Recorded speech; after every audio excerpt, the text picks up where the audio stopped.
1 Coríntios capítulo 11, versículo 23 em diante. Só quem achou dá um glória a Jesus aí. Diz assim o texto: pois eu recebi do Senhor o que também entreguei a vocês. O Senhor Jesus, na noite em que foi traído, tomou o pão e, tendo dado graças, partiu-o e disse: isto é o meu corpo, que é dado em favor de vocês. Se você puder, grife essa palavra: em favor de vocês. Em favor de vocês. Façam isso em memória de mim. Da mesma forma, depois da ceia, ele tomou o cálice e disse: este cálice é a nova aliança no meu sangue. Façam isto sempre que beberem em memória de mim. Se você puder, grife a palavra nova aliança. A palavra nova aliança. Em favor de mim, nova aliança. Versículo 26. Porque sempre que comerem deste pão e beberdes desse cálice, vocês anunciam a morte do Senhor até que ele venha. Portanto, todo aquele que comer o pão ou beber o cálice do Senhor indignamente, será culpado de pecar contra o corpo e o sangue. Examine-se cada um a si mesmo, e então coma do pão e beba do cálice. Se você puder, grife a palavra: examine-se a si mesmo. Examine-se a si mesmo. Versículo 29. Pois quem come e bebe sem discernir o corpo do Senhor, come e bebe para a sua própria condenação. Por isso há entre vocês muitos fracos e doentes, e vários que já dormiram. Qual é o motivo dos fracos? Qual é o motivo dos fracos, gente? Não discernir o corpo do Senhor. Qual é o motivo dos fracos? Qual é o motivo dos doentes? Não discernir o corpo do Senhor. Você percebe que a gente lê esse texto todo mês para ceiar, mas não entende esse texto? Percebe que o texto de ceia e o texto de oferta são os dois textos que mais a gente lê no ano, mas ainda não entendeu o que está claro e está simples na leitura. Olha o que o texto diz: pois quem come e bebe sem discernir o corpo do Senhor, come e bebe para a sua própria condenação. Por isso, há entre vocês muitos fracos e doentes.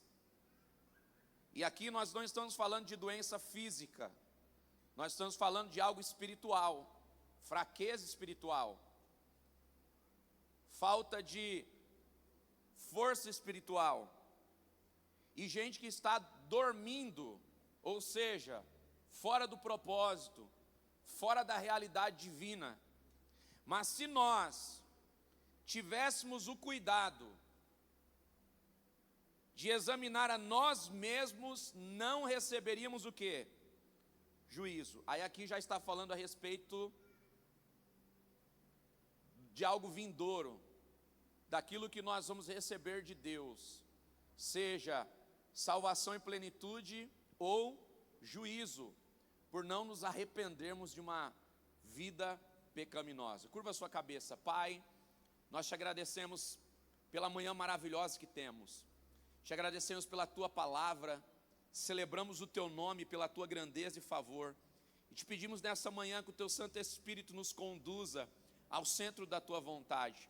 Toma a nossa mente, o nosso coração, a nossa família, nós colocamos a nossa vida nas tuas mãos, consagramos o nosso mês ao Senhor e declaramos, ó Pai, que o nosso mês será abundante, declaramos que o nosso mês será leve, declaramos que o nosso mês será debaixo do favor do Senhor, da bondade do Senhor.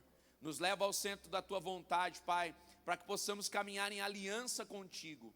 Abre os nossos ouvidos, ó Deus, para ouvirmos a tua voz. Abre, Senhor, o nosso coração para amarmos o Senhor e a tua obra.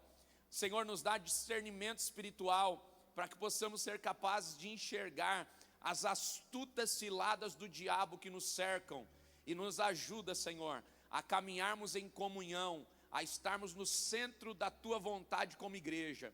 Pai, é o que nós te pedimos nessa manhã e te agradecemos no nome do teu Filho amado Jesus, que vive e reina para sempre, sempre. Você pode dizer comigo amém, amém, amém. Glória a Deus. Queridos, a ceia, ela é o ato mais importante da nossa fé cristã. Ela é de fato um memorial. E esse memorial não fala só a respeito do presente. Esse memorial fala a respeito do passado, do presente e também aponta para o futuro. Então, a ceia, ela não é só um ato carregado de religiosidade. Não, a ceia é um memorial. Um memorial que nos convida a perceber essas estações. É um memorial que nos convida a olhar para o passado. Ou seja, olharmos para a cruz de Cristo. Olharmos para o Cristo crucificado. E entendermos o que Ele fez na cruz. O porquê Ele foi para a cruz. Qual o propósito dele na cruz. Também é um convite para o nosso presente. Porque a ceia no nosso presente, ela aponta para a nossa comunhão. A nossa comunhão com Deus e acima de tudo também a nossa comunhão entre irmãos. Então, a ceia, no seu passado, ela aponta a Cristo e nos dá a importância do que Cristo fez, nos dando uma direção, um direcionamento para o presente, que é a comunhão entre nós e Ele, que não existia. Ele reatou a comunhão do pecador com aquele que liberta o pecador, do filho com o pai. Ele reatou o nosso relacionamento a partir do quê? Da cruz. Então, a cruz no passado aponta para o que Cristo já fez e aponta agora para o que nós temos que fazer, para que depois Ele possa concluir aquilo que só Ele pode fazer. Então, o passado aponta para o que só Cristo é capaz de fazer. Só Cristo foi capaz de ir para a cruz do Calvário e vencer a morte e o pecado. Só Cristo poderia fazer isso. E Ele fez. Ele morreu no nosso lugar. Ele se entregou no nosso lugar. Ele pagou o preço que ninguém poderia pagar. Então Ele fez o que só Ele poderia fazer. Só que a morte de Cristo na cruz do Calvário, ela foi intencional, para nos levar para um presente que hoje nós estamos vivendo. Só que esse presente também precisa ser intencional, porque Cristo morreu na cruz do Calvário para que nós, a sua igreja, os seus filhos, vivêssemos em quê? Comunhão. Vivêssemos em comunhão com Ele e em comunhão com o outro. E se nós não entendermos que Ele morreu para que tenhamos comunhão com Ele, comunhão com o outro, então o preço dele na cruz do Calvário foi em vão. A morte dele na cruz do Calvário foi em vão. E Ele não poderá terminar o que começou, concluir o que começou, que é voltar para buscar a sua igreja. Então, só Ele pode voltar para buscar a igreja. A igreja não pode ir até Ele. Ele precisa vir à igreja para sará-la, levá-la com Ele para a eternidade. Então a ceia tem essa proposta. Ela aponta para o passado, a cruz. Ela nos define no presente, que é a comunhão. E ela aponta para o futuro, que é a volta de Cristo. Então, a primeira coisa que nós precisamos entender, compreender na totalidade, é que a ceia é um memorial, irmãos. O pão, no passado, ele representa o corpo de Cristo, no presente representa o corpo de Cristo. Quando nós pegamos a nossa ceia nas mãos, nós estamos participando do corpo de Cristo. Quando nós pegamos o nosso cálice nas mãos, nós estamos pedindo perdão do quê? Dos nossos pecados. Agora, Qual é o maior erro que o cristão pode cometer? Participar do corpo de Cristo, pegar do sangue de Cristo, mas já não pedir mais perdão dos seus pecados. Observe que nós podemos participar da ceia sem o entendimento dela. Nós podemos comer do pão e beber do cálice sem o sentimento de arrependimento e sem o desejo intencional de viver unidade. Porque tem gente que ceia em casa para não ter que estar na igreja e ter comunhão. Que ceia é essa?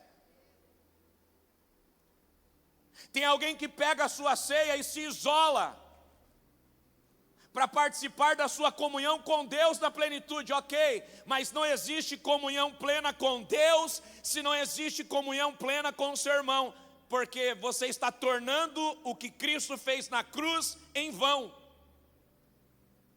e já está estabelecendo o próximo passo. Qual é o próximo passo? Fraqueza e doença, morte espiritual, porque a morte espiritual ela não acontece da noite para o dia. A morte espiritual ela ocorre quando nós tornamos vão aquilo que a palavra diz. Tem tanta gente que já morreu espiritualmente que a palavra já não tem mais impacto sobre a vida dele. Porque a palavra já não é mais uma ordem gloriosa de Deus, agora é um texto religioso que um homem lê, que uma instituição lê, que um pregador lê. E esse é o entendimento de alguém que já não tem mais a sua comunhão com Cristo estabelecida. Logo, aquilo que vem de Cristo não é a totalidade para a sua vida. Então, quando nós olhamos para o passado, nós olhamos para o pão e para o cálice, para a morte de Cristo na cruz do Calvário, nós precisamos entender que a morte de Cristo não foi um acidente. A morte de Cristo foi intencional. Ele não morreu por acidente do seu ministério. Ele não morreu por acidente do seu percurso, por falhar na mensagem, ou errar no que ele iria construir, não. A morte dele foi intencional. Por que ele morreu? Ele morreu, irmãos, como um sacrifício para nos levar de volta ao Pai. Se alguém te perguntar por que Cristo morreu para me devolver no relacionamento com o Pai. Cristo morreu intencionalmente para pagar a minha dívida e me dar a condição de recomeçar o meu relacionamento com o Pai. Olhe para esse irmão lindo que está do seu lado e diga assim: foi por nós que ele morreu. Diga para alguém do outro lado: a dívida está paga. Então comece sem dívida agora.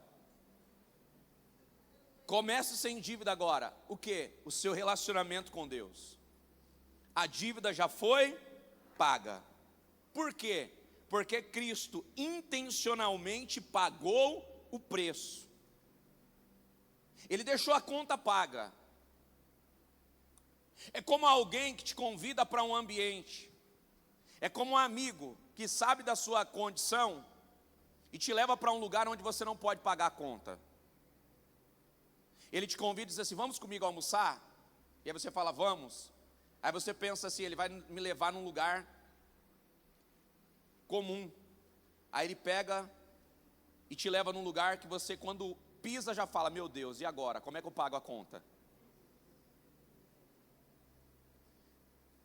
É como alguém que te convida para almoçar, te leva e para no lugar, e de repente vem o helicóptero, te leva para outro lugar, desce lá na cobertura para você entrar, e você entra no restaurante e diz assim: meu Deus, como é que eu vou pagar a conta? E qual é a preocupação de alguém que está indo? Eu vou pedir limitado, eu não vou comer o prato mais caro, eu vou procurar alguma coisa que se adapta ao meu bolso, eu não vou comer a sobremesa, eu não vou tomar o cafezinho depois. Por quê? Porque eu não vou ter como pagar. Mas entenda algo importante: aquele que está te levando para o banquete já pagou o banquete. Agora, se você entra para esse banquete com a consciência de que você ainda vai ter que pagar a conta, você não desfruta do banquete completo, porque você está pensando naquilo que você pode pagar. Mas entenda, o preço já foi pago na totalidade, então desfrute do banquete na totalidade.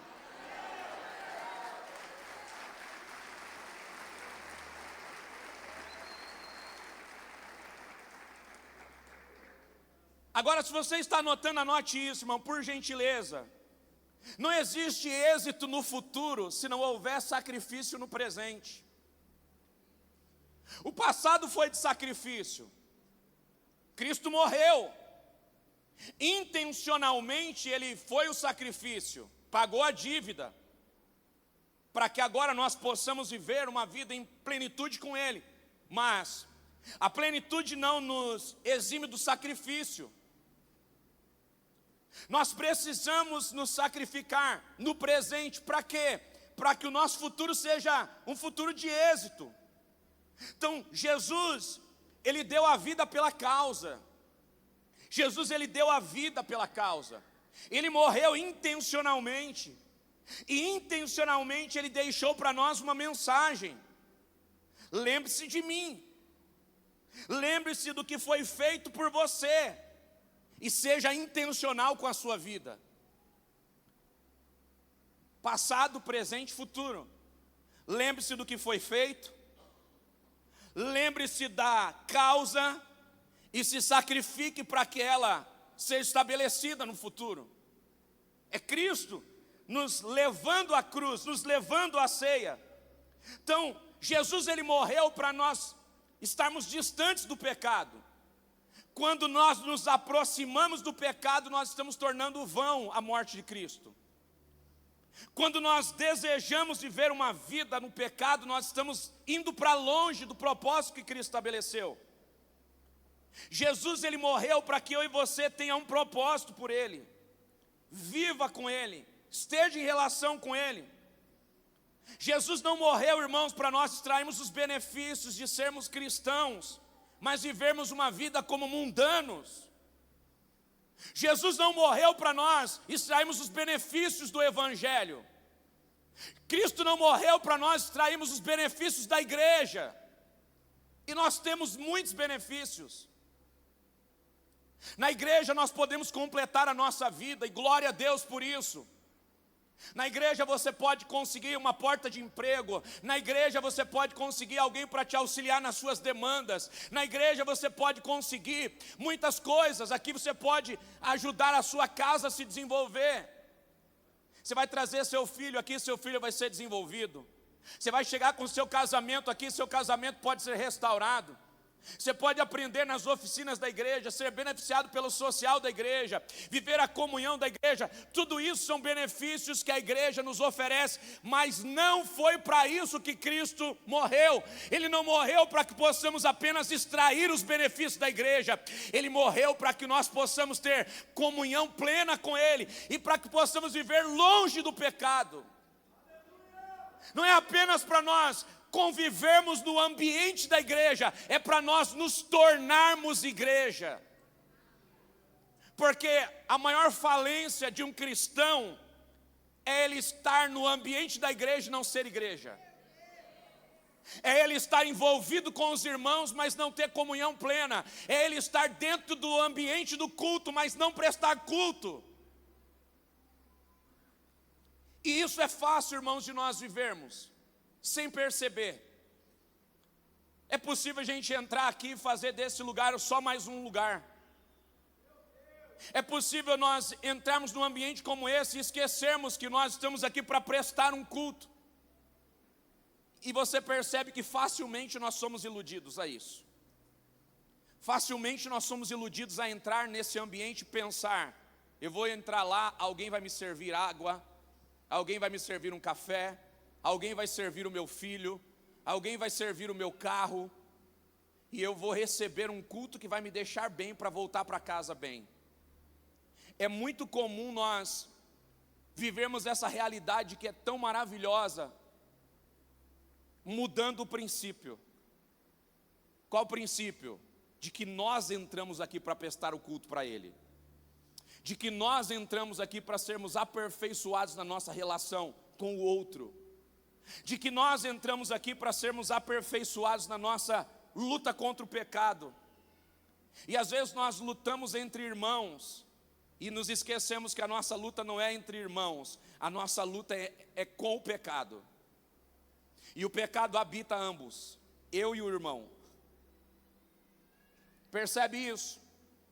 Então, nós precisamos ser intencionais com duas coisas. Pergunte quantas coisas, pastor? Duas coisas. Quantas coisas? Primeiro, a nossa luta contra o pecado. Grite bem forte, luta contra o pecado.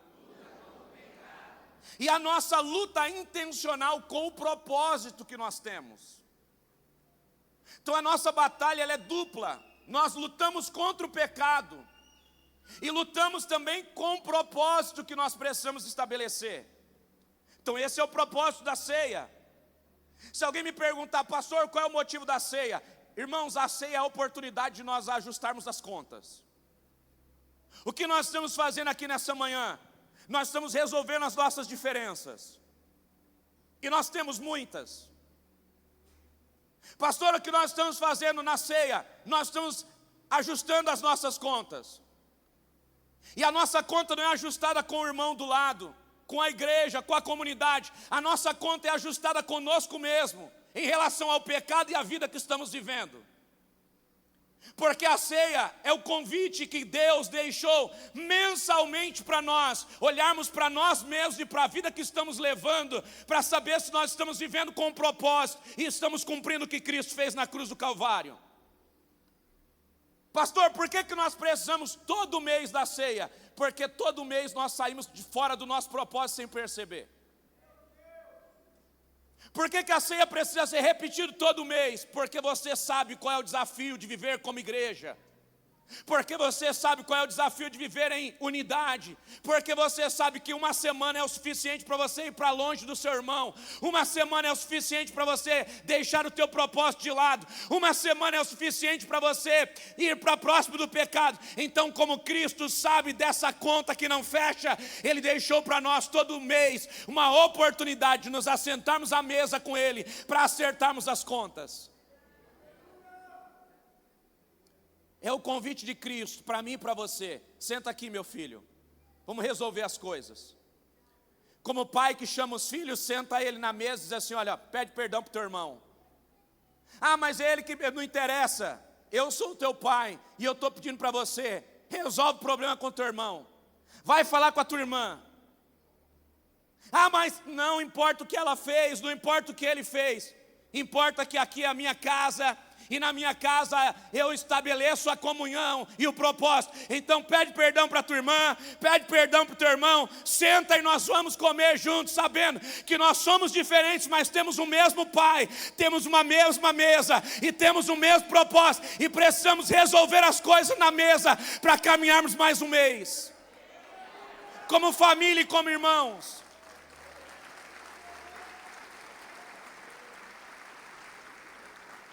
Olha para esse irmão lindo que está do seu lado e diga assim, a oração é importante, o jejum é importante, mas se não houver propósito na unidade, a oração e o jejum não servem para nada.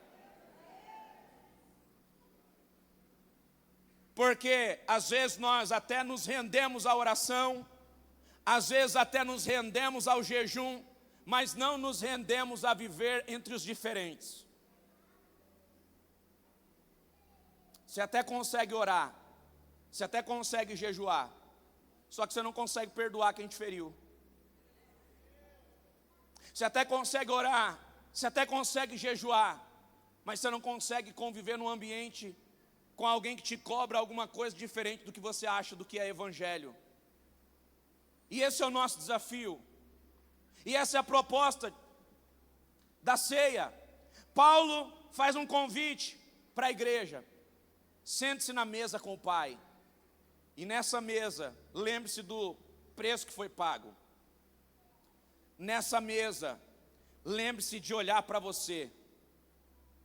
Lembre-se de perceber o propósito. Então a primeira coisa, a ceia, ela é um memorial da cruz.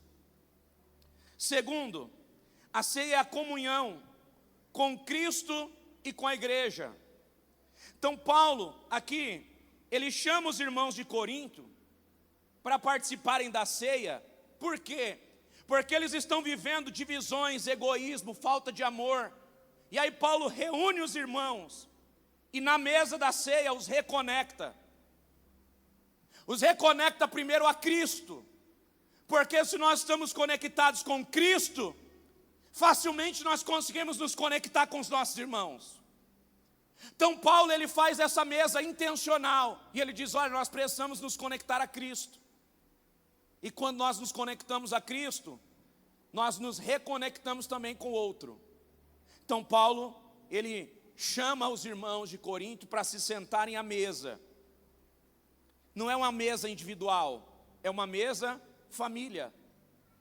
Não é uma mesa onde eu faço o que eu gosto, é uma mesa onde nós nos sentamos para fazer o que o Pai gosta. Então, entre irmãos, cada um gosta de fazer uma coisa, mas na mesa não é o que nós gostamos, na mesa é o que o Pai gosta. E o que o Pai gosta? O Pai gosta que os irmãos estejam sentados à mesa. E o Pai gosta que os irmãos vivam em unidade e comunhão. Então, o que nós temos como desafio, irmãos? Para começar mais um mês. O nosso desafio é entender que nós vamos pegar o nosso pão e o nosso cálice. E não podemos dizer que está tudo bem entre nós e Deus, se não está tudo bem entre você e o seu irmão.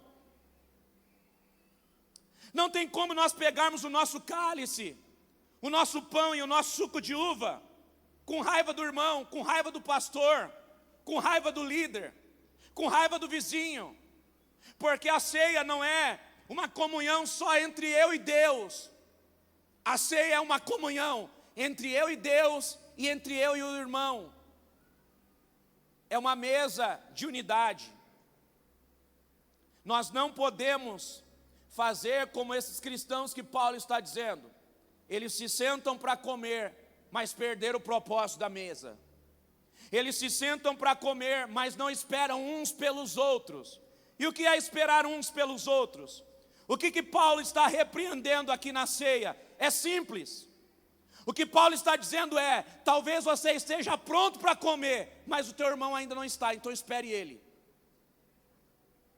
Talvez você esteja pronto para avançar, mas o teu irmão não está, então espere ele, para que juntos nós possamos sentar à mesa. Não, mas na mesa o pão já está aqui, eu gosto do pão, então vou comer primeiro. Não, espere até que alguém que gosta do que você não gosta, tenha também na mesa a refeição pronta para se comer. É o filho que senta na mesa, o pai coloca lá arroz, feijão e o legume. Como ele não gosta da carne, ele diz, então eu já posso comer. Mas o pai e a mãe dizem assim, não, espere até que a carne fique pronta. Mas eu não como carne. Não importa o que você come, importa que você está apto para esperar, até que o seu irmão também se sirva, e você possa estar sentado com ele na mesa, comendo do que você gosta, e ele comendo do que ele gosta. Mas o mais importante é que nós estejamos na mesa, no mesmo propósito, na mesma essência, sentados com o Pai. Então a primeira coisa que a ceia nos ensina é que nós podemos estar prontos, mas tem alguém que não esteja. E eu posso te garantir, irmãos, olhando para esse texto, que nenhum de nós está pronto para se sentar à mesa e comer primeiro. Olhando para esse texto, eu posso perceber que todos nós precisamos de perdão. Olhando para esse texto, eu consigo perceber o que Paulo está dizendo. Irmãos, quando vocês se sentarem na mesa, esqueça dos benefícios e lembre-se dos deveres, porque a mesa com o Pai nos propõe a olhar para os nossos deveres. Qual é o nosso momento na ceia? Nós chegamos à ceia sempre pensando que alguém precisa pedir perdão para nós. Nós chegamos à mesa pensando que nós temos o direito de comer.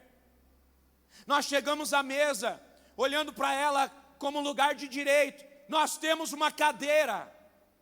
E o Pai está olhando para nós e está dizendo, antes de se sentar à mesa, antes de pegar a sua oferta, para se queimar em celebração, deixa ela.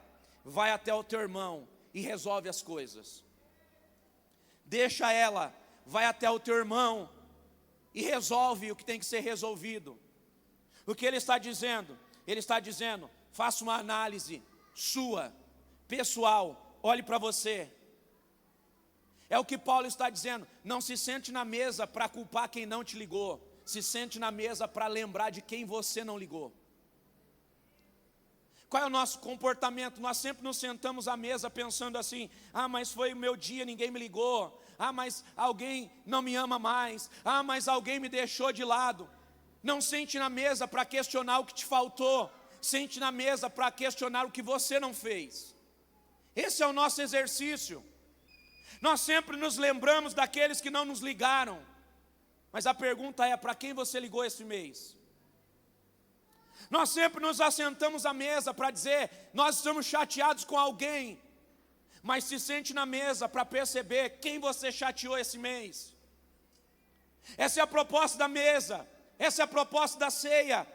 A proposta da ceia é uma autoanálise, onde nós olhamos para nós. Então hoje se sente na mesa e perceba o que no aspecto do propósito da comunhão faltou para você entregar esse mês. Eu olhei para a minha vida e percebi que esse mês faltou intencionalidade na comunhão. Eu passei o mês longe, eu passei o mês fora da comunhão. Talvez você não teve nenhum problema com a igreja, mas também você não viveu o que é a igreja. E a primeira sensação que o diabo quer colocar entre nós é que se nós vivermos longe da igreja, nós vamos viver longe dos problemas que a igreja tem. E isso é uma verdade. Se você ficar um mês longe da igreja e vir aqui só para cultuar, você vai ficar fora dos problemas da igreja, mas você vai adquirir os problemas que existem fora da igreja também. Sai da comunhão dos irmãos, entra na comunhão dos amigos, logo você vai ter os problemas que você tinha na igreja, na mesa de amigos. Sai da mesa de amigos, vai para a mesa do trabalho e prioriza a mesa do trabalho. Logo os problemas que você tinha na igreja deixou de ter. Logo os problemas que você tinha na mesa de amigos e deixou de ter, serão os problemas que você vai ter na mesa do trabalho. Por quê? Porque o ambiente onde você centraliza a sua vida é o ambiente onde você vai ter os problemas. Não dá para pular os problemas. Os problemas são a realidade do ambiente onde você vive. Agora,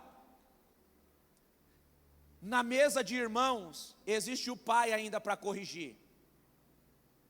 Na mesa de amigos e na mesa de trabalho, não. Na mesa de amigos e na mesa de trabalho, cada um tem um princípio próprio. Agora, na mesa da comunhão da igreja, tem o pai, que sempre vai apontar o caminho, que sempre vai apontar o destino, e sempre vai fazer o confronto para olharmos para a comunhão. Então a ceia nos lembra que todos nós precisamos do quê? Do perdão. E a ceia também nos lembra que todos nós somos aptos para sentar à mesa. Ei, o Cristo santo, poderoso, o Cristo cheio de resultados, o Cristo que realizava milagres, fazia sinais e prodígios, se sentava à mesa com gente falha. Pedro estava na mesa, Judas estava na mesa. Porque o evangelho não é sobre se esquivar de quem tem problema. O evangelho não é sobre se separar de quem é egoísta. O evangelho não é sobre se separar de quem é traidor. O evangelho é sobre se sentar à mesa, sabendo quem está na mesa, mas disposto a se assentar para que a vontade do Pai seja estabelecida acima da nossa vontade pessoal. Esse é o propósito da mesa. Então a mesa no presente é o sacrifício da unidade da comunhão.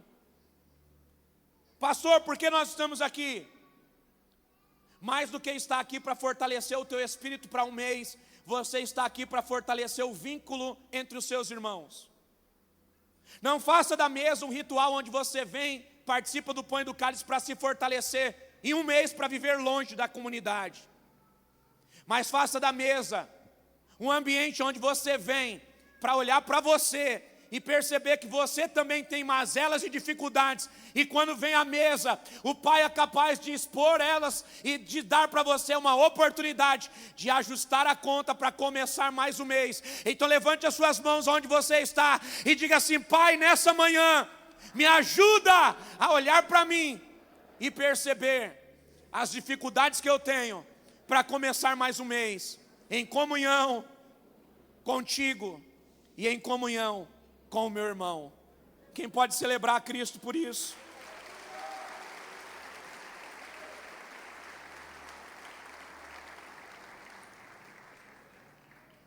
O terceiro ponto da ceia. Nós falamos sobre o passado, nós falamos sobre o presente e precisamos também falar sobre o futuro. Então a ceia, irmãos, também aponta para o futuro. Jesus morreu, passado. Jesus ressuscitou. Jesus voltará para buscar a sua igreja, aponta para o futuro. Então nós precisamos entender que Cristo voltará para buscar a igreja. E a pergunta que eu te faço é: você está preparado para se encontrar com Ele se Ele voltar hoje? Se Ele voltar agora na nossa reunião, nós estamos preparados ou nós vamos deixar uma diferença entre nós nos impedir de subir com Ele? A ceia é essa reflexão, a reflexão de que Ele vai voltar para nos buscar, e pode ser amanhã, no dia em que você não quer resolver o problema, pode ser hoje, no dia em que você não quer se sacrificar, pode ser agora, irmãos. Nós sempre vivemos com o senso de que amanhã dá tempo para resolver, depois dá tempo para resolver. E se Ele voltar agora, como é que fica? Então não se esqueça disso. Jesus voltará para buscar a sua noiva. Quem Ele vai voltar para buscar? Quem Ele vai voltar para buscar? A pergunta que nós temos que nos fazer é se nós somos noiva. Porque a noiva precisa estar vestida de noiva, sim ou não? Quando nós entramos numa festa de casamento, o que diferencia a noiva das outras mulheres? As vestes. O que diferencia a noiva das outras mulheres? A forma como ela se comporta no ambiente. A forma privada onde ela está.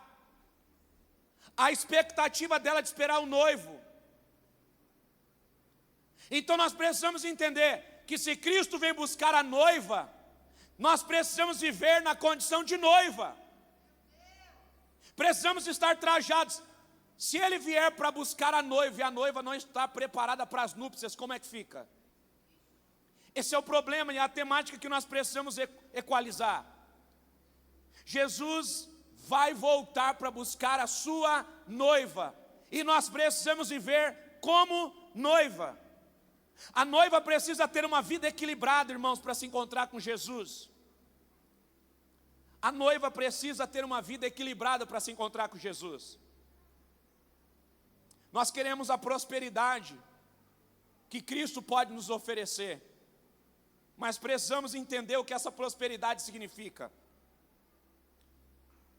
A igreja da nossa geração está vivendo de forma desequilibrada, e o Senhor está nos convidando para ajustarmos a nossa rota e equilibrarmos a nossa conduta, a nossa vida. Nós não conseguimos viver de forma equilibrada, nós somos 100% uma coisa ou 100% outra. E qual é o desafio do Evangelho? O desafio do Evangelho é equilíbrio. O desafio da noiva é equilíbrio. Sabe, irmãos, chegou a hora de nós equilibrarmos a nossa vida. Nós estamos no ano de José, crescimento e governo. E o governo que nós precisamos é para equilibrar a nossa vida. Tem gente que é 100% espiritual e é apto para ser espiritual, mas é inapto para prosperar. Ele consegue ter relação com Deus, consegue ser espiritual, consegue orar, consegue jejuar, mas não consegue organizar sua vida financeira, não consegue ser equilibrado nos seus pagamentos, nos seus compromissos, ou seja, é 100% espiritual, mas é 100% desorganizado. E o outro extremo também acontece. É alguém que se torna 100% próspero. É alguém que consegue comprar o que quer, viajar para onde quer, pagar o que quer, mas não consegue ter uma vida espiritual equilibrada. É alguém que não consegue manter o equilíbrio do outro lado para governar a sua vida. Nós somos assim. Nós somos 100% ministério. E aí você vive o ministério intensamente. É 100% ministério. É todo dia ministério. Mas não consegue cuidar bem da família. Ao ponto da família desejar viver na igreja. Porque na igreja você consegue ser 100% espiritual. Mas em casa é 100% mundano. E o contrário também acontece. É alguém que vai cuidar da família e cuida 100% da família. Vive uma família boa e organizada, mas do outro lado deixou 100% o ministério. Então, tudo que é radical não agrada a Cristo, porque a proposta de Cristo é uma vida equilibrada. Irmão, seja espiritual, mas também seja próspero. Seja alguém com uma família abençoada, mas também seja alguém que tem compromisso com o ministério, porque o sucesso de uma área não pode justificar o fracasso de outra. Coloca a mão no ombro de alguém que está ao seu lado e diga assim: 2026 nós vamos equilibrar as contas. Diga assim: 2026 nós vamos equilibrar a vida. Diga assim: 2026 nós vamos viver com intencionalidade, aonde Cristo é glorificado, aonde a mesa é valorizada e aonde a palavra que sai da boca do Pai é decreto para os filhos viverem de forma intencional. Será que tem alguém aqui que pode celebrar a Ele nessa manhã?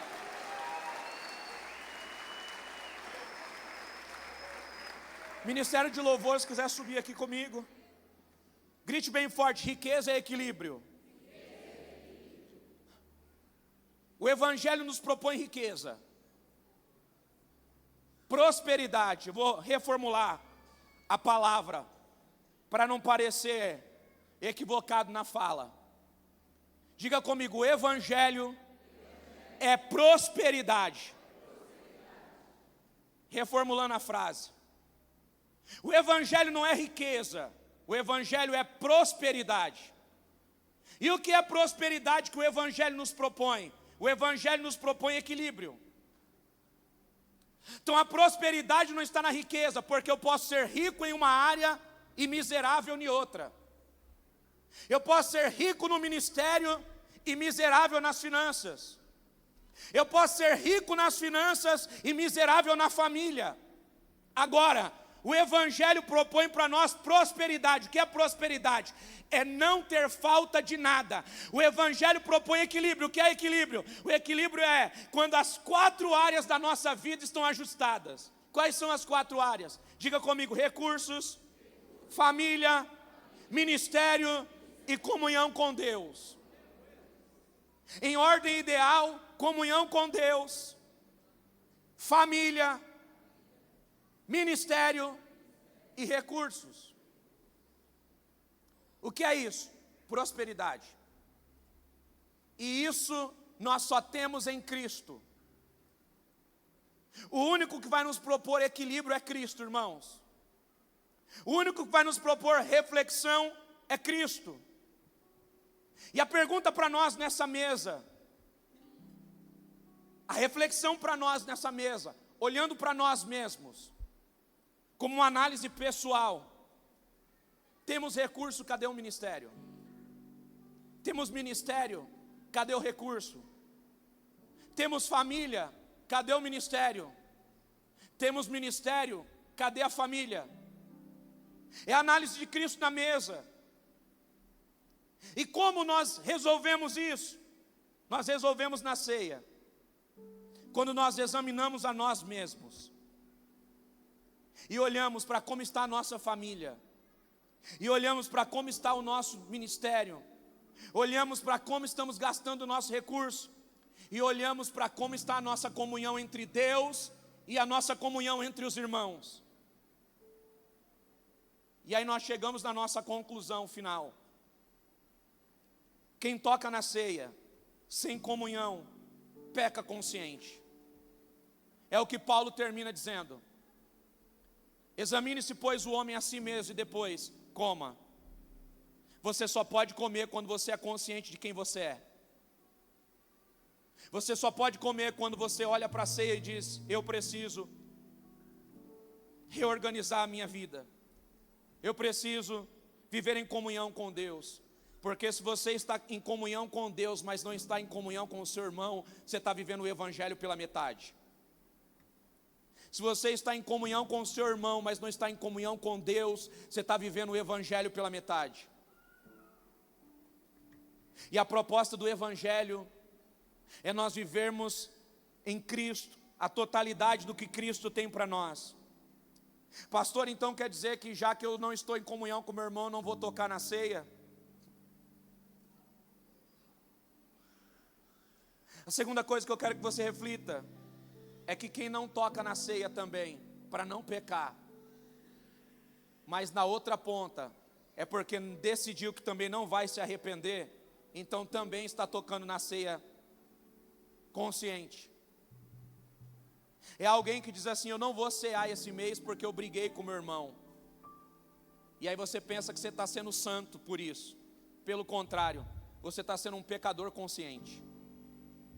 Porque você sabe qual é o problema, só não tem a capacidade de resolvê-lo. Aí você diz: eu não vou cear para não pecar contra Deus. Mas quando você não ceia para não pecar contra Deus, você está desobedecendo o que Deus te pediu, que é para ter comunhão com o irmão. Então não tem para onde fugir. Fala: pastor, e agora o que eu faço? Grita um aleluia. Olha para dentro de você e resolve o que você precisa resolver. Porque a ceia é justamente essa proposta. Ela não deixa ninguém escapar. Porque as nossas desculpas vão servir para nós mesmos, mas ela não vai servir para Cristo. Porque Cristo tem a resposta para tudo. Pastor, eu não estou em comunhão com meu irmão, o que eu faço? Pede perdão a Deus e resolve hoje. Pastor, eu não estou em comunhão com Deus, eu estou em pecado. Pede perdão para Deus e resolve a questão do pecado hoje. Decide que você vai viver uma vida santa diante de Deus. Faz um voto com Deus, diz: Senhor, eu sei que eu estou vivendo uma vida de pecado, mas hoje eu decidi que eu preciso me arrepender. E eu sei que só o Senhor pode me ajudar a não pecar mais, porque a carne, ela luta e ela é mais forte do que eu. Mas eu acredito que no poder do Senhor e do Evangelho eu posso vencer o pecado. Então você pede perdão a Deus e recomeça ajustando a rota na ceia, na mesa com o Pai.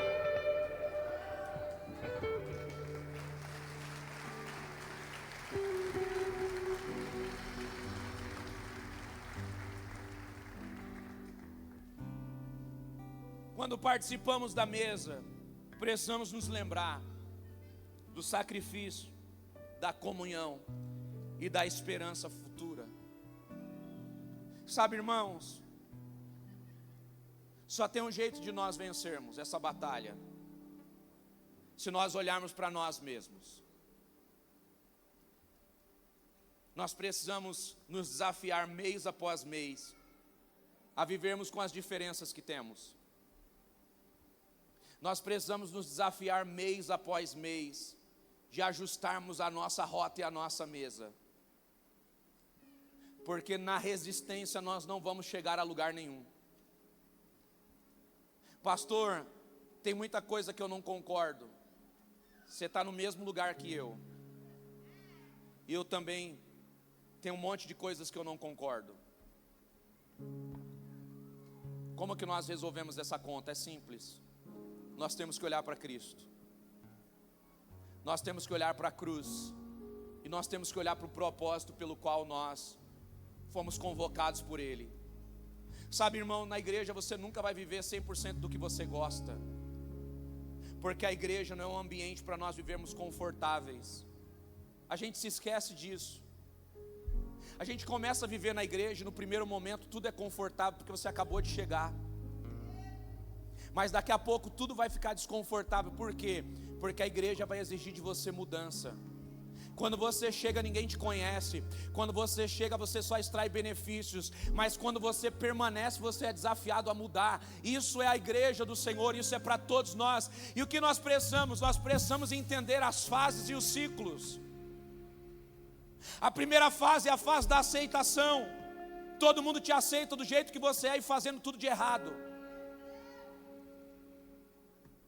Se alguém passar por aquelas portas ali totalmente alcoolizado ou drogado, ninguém vai colocar essa pessoa para fora. A gente vai aceitar ela, vai abraçar ela, vai sentar ela e vai cuidar dela. Agora, se todo dia ela entrar aqui drogada, bêbada, o que vai acontecer na segunda fase? Alguém vai chamar ela para uma conversa e vai dizer: se você quiser continuar aqui, você precisa chegar aqui diferente. Você precisa deixar a bebida, você precisa deixar as drogas. Você precisa entender que esse ambiente desafia você a ser melhor. E aí nessa hora alguém que estava só recebendo amor, só recebendo cuidado, vai dizer: ninguém gosta mais de mim naquela igreja. Porque antes eu entrava lá desse jeito, todo mundo me abraçava, agora ninguém me abraça mais. É porque você está na segunda fase. Eu estou usando esse exemplo, mas a gente poderia usar aqui tantos outros exemplos. Você chegou aqui, alguém te deu oportunidade para servir, ou a oportunidade para liderar no departamento, porque alguém te amou e te deu uma oportunidade para você fazer algo para Cristo.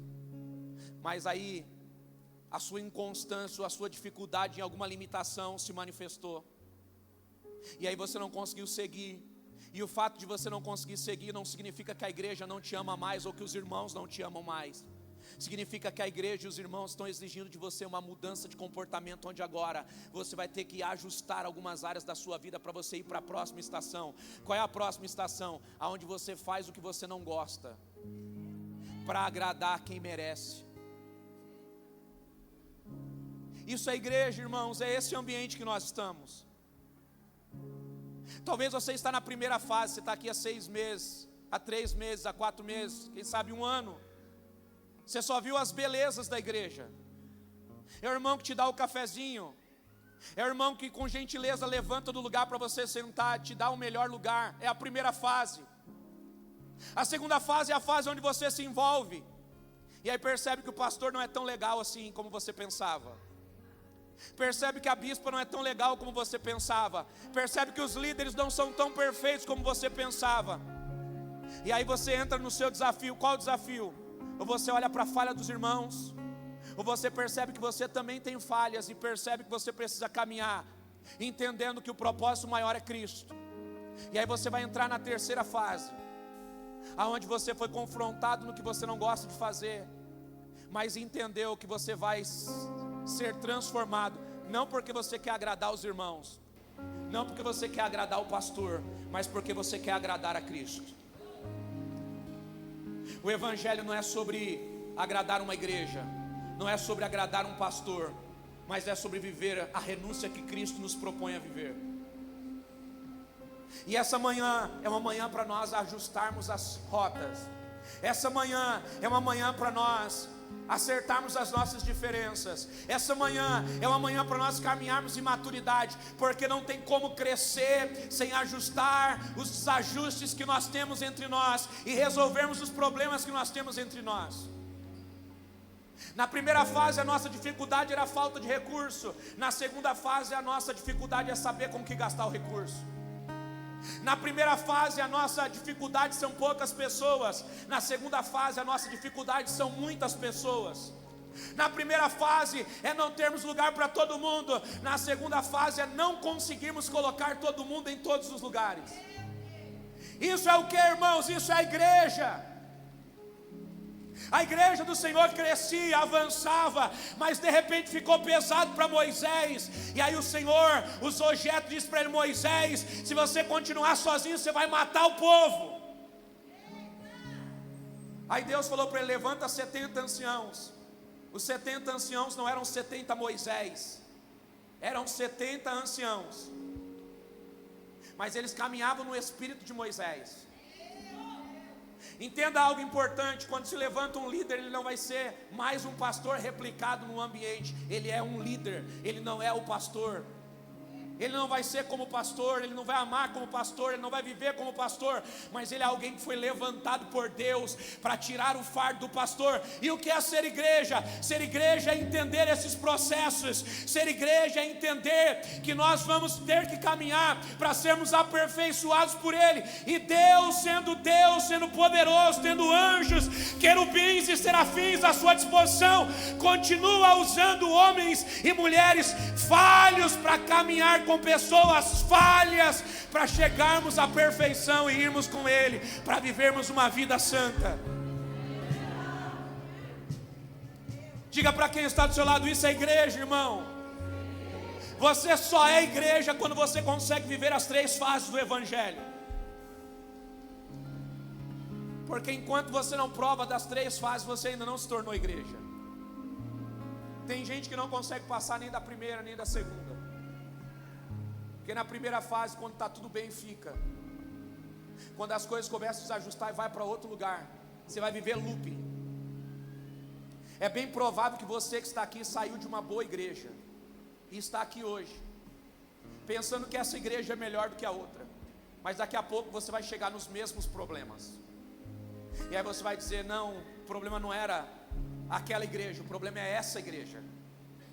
E aí você pode ir para uma outra. E aí você vai ficar um período e vai dizer: nossa, é verdade, eram as 2 primeiras que eram erradas, mas essa aqui é boa agora. Agora eu acertei. Mas quando você estiver nessa igreja e começar a viver a segunda fase, você vai dizer: essa igreja também não é boa, ela é igual às outras. E aí você vai para uma quarta e vai repetindo o looping. Ou você pode ir para a proposta de Cristo. Você se senta à mesa e olha para você, e aí percebe: é verdade, na outra igreja eu não ajudei, eu nunca quis servir, eu nunca quis me envolver, eu nunca quis ser fiel. E saí de lá e vim para a segunda. E na segunda eu também não me envolvi, eu também não fui fiel, eu também não quis saber de nada. E eu cheguei na terceira, mas agora eu entendi que o problema não eram os ambientes, o problema é que eu não consegui olhar para mim. Porque o Evangelho não é sobre olhar para o outro, o Evangelho é sobre olhar para nós mesmos. E essa é a proposta da ceia, irmãos. Eu sei que é uma mensagem dura, mas o Senhor nessa manhã está dizendo, 1 Coríntios capítulo 11, versículo 28: examine-se, pois, o homem a si mesmo, e então coma. A ordem de Deus não é: perceba que você é falho e vá embora. Perceba que você é falho e deixe de lado o pão. Perceba que você é falho e deixe de lado o cálice. Não, a proposta do Evangelho é: se examine, perceba que você precisa mudar, melhorar, e que você está no lugar certo, com as pessoas certas. É esse irmão aí mesmo que é difícil, que está te ensinando a ser crente. É esse pastor aí mesmo que é chato, que você não gosta, que está te ensinando a ser crente. É esse líder aí chato mesmo, que você não gosta, que está te ensinando a ser crente. É esse irmão aí problemático mesmo, que está no teu departamento, que está te ensinando a ser crente. Porque o Evangelho é sobre isso, é sobre conviver com pessoas imperfeitas e desenvolver comunhão. Porque se você aprende a lidar com gente ruim, quando você encontra as pessoas boas, você desfruta. A proposta do Evangelho é essa, é nós entendermos a mesa e a comunhão. Então, debaixo dessa palavra, meu irmão, eu quero que você dê um pulo dessa cadeira aí, glorificando a Jesus, celebrando a Jesus, exaltando a Ele com toda a força. E eu quero que agora você pega aí na mão do teu irmão, segura aí na mão do teu irmão. Os diáconos me perdoem de deixar vocês em pé, pois vocês oram pedindo perdão por mim também. Segura na mão do teu irmão, fecha os corredores. Ah, pastor, eu não gosto de segurar na mão. O Evangelho é sobre isso, irmãos. É sobre tudo que nós não gostamos de fazer, mas de tudo que é necessário fazer. Quem tem filhos pequenos aqui, dá um glória a Deus aí. Deixa eu te fazer uma pergunta. Quando você foi trocar o seu filho pela primeira vez, foi confortável ou desconfortável? Você acabou de limpar ele, sacrifício terrível, lenço umedecido e mais lenço umedecido. algodão e mais algodão. Para os mais antigos, fralda de pano e mais fralda de pano. Sim ou não? E o que aconteceu quando você terminou de limpar, 2 horas passaram? Você percebeu que o problema estava lá de novo, sim ou não? Só que essa criança cresceu. E depois que ela cresceu, você continuou fazendo isso por ela? Ela aprendeu a fazer sozinha, sim ou não? O que é o Evangelho? O Evangelho é isso.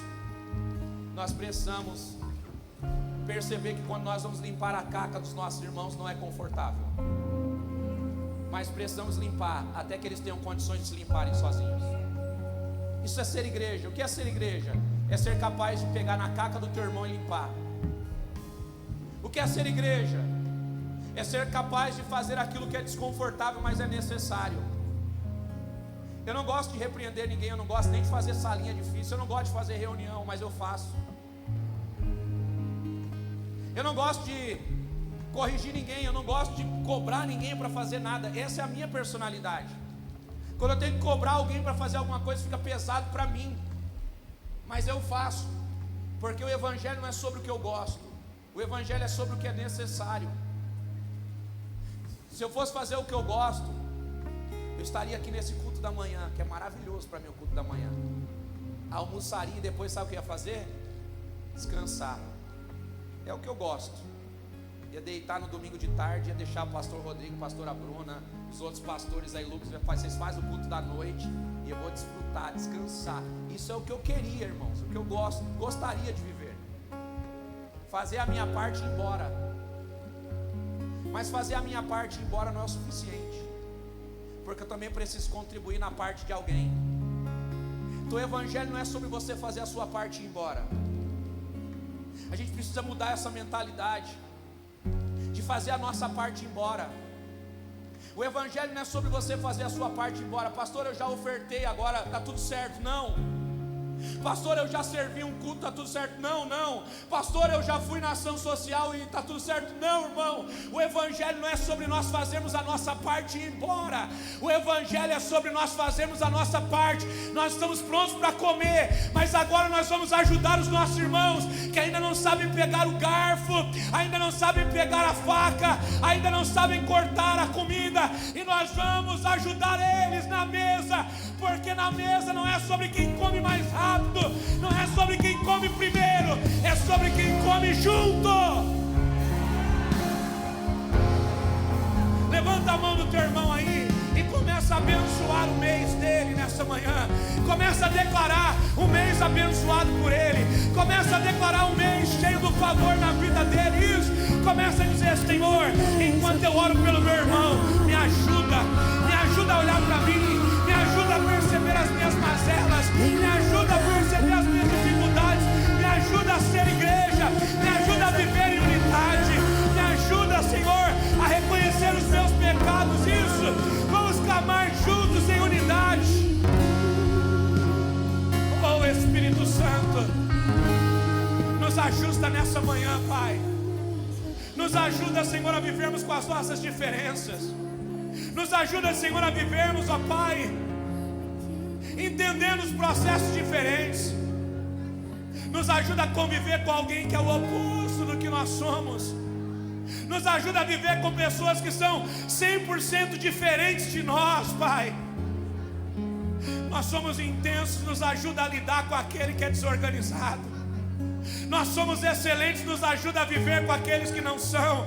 Senhor, nós somos, ó Pai, radicais, nos ajuda a ser maleáveis. Senhor, nos ajuda como igreja a vivermos, ó Pai, as diferenças e caminharmos debaixo da vontade do Senhor. Derrama sobre nós nessa manhã o teu bálsamo, limpa a nossa mente e o nosso coração. Nós não queremos ser uma igreja que pega no cálice e no pão indignamente. Nós não queremos ser uma igreja cheia de pessoas que não querem arrependimento. Nós não fomos chamados só para encher auditório, nós fomos chamados para povoar o céu. Então nos ajuda a viver em santidade, Pai. Nos ajuda a ser uma igreja quebrantada. Nos ajuda a ser uma igreja amável. Nos ajuda a ser uma igreja, Senhor, que consegue sentir a dor do outro. Nos ajuda, Senhor, a ser essa igreja que toca o teu coração pela humildade, pelo serviço.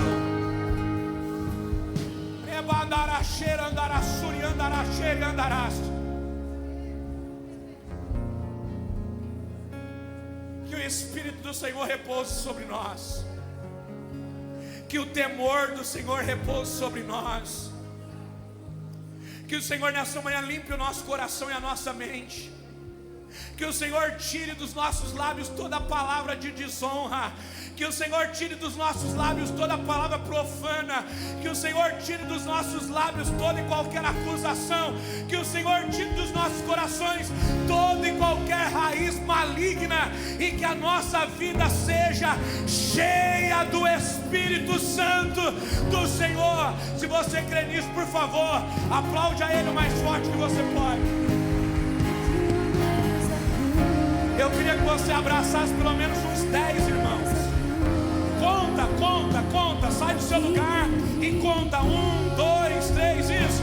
Só para de abraçar quando você abraçar pelo menos uns 10 irmãos. Se você for corajoso, sai do seu lugar e abraça alguém que tem uma diferença com você.